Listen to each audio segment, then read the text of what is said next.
Seka Market, considered a highly politicized area that has had its own fair share of protests, was the embattled MPs' preferred point of celebrations after the Supreme Court halted the Constitutional Court order stripping them of their parliamentary seats. They led a procession to Seka Market as police trailed them, but within a few minutes, the number of onlookers grew larger and the police readied themselves with tear gas canisters.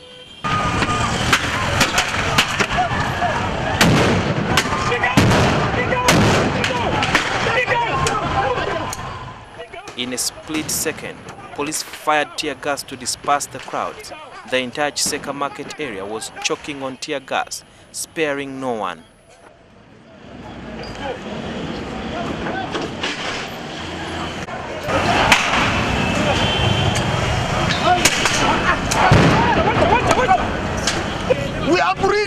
We agreed no more stoning, no more tear gas. We were only waiting for Katikiro. We didn't know what is taking place. Really, it's unfair.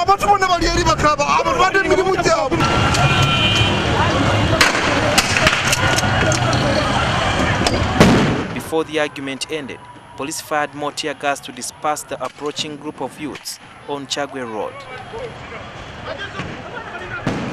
The MPs were ordered to drive to Old Kampala police station. They will on Friday face charges of holding unlawful assembly, assaulting police officers, and disobeying lawful orders. If they want to have celebrations, let them go to Kololo. Kololo is open and they can go and celebrate there. But they should also write to the IGP who will authorize them to do that. Earlier, Remiaga County MP Theodore Ssekikubo and Kampala's Central MP Mohammed Nsereko were at the Supreme Court to hear the ruling delivered by Justice George Wilson Sekoko that quashed the orders of the Constitutional Court. The Supreme Court ruled that the expelled NRM MPs have a right to appeal and had met all the necessary grounds for the appeal to be considered.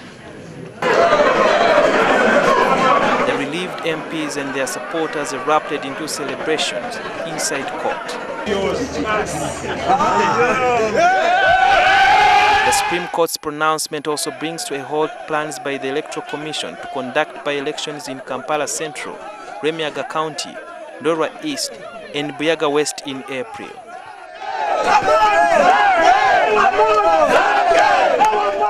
To all our countrymen, there is nothing much we can tell you. The struggle continues, and we shall not back off from struggling for your rights for as long as we are alive. Are you going to Parliament? It isn't only the four of us who have been on trial, but it is the constitution of this country which has been on trial. It is the people of this country who have been on trial. It is the institutions of this country. So this is not our personal win, but it is a win for all Ugandans.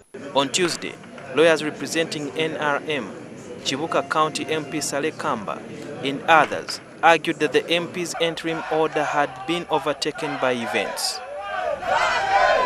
They further argued that the embattled legislators had failed to prove to court that Parliament was their only source of income.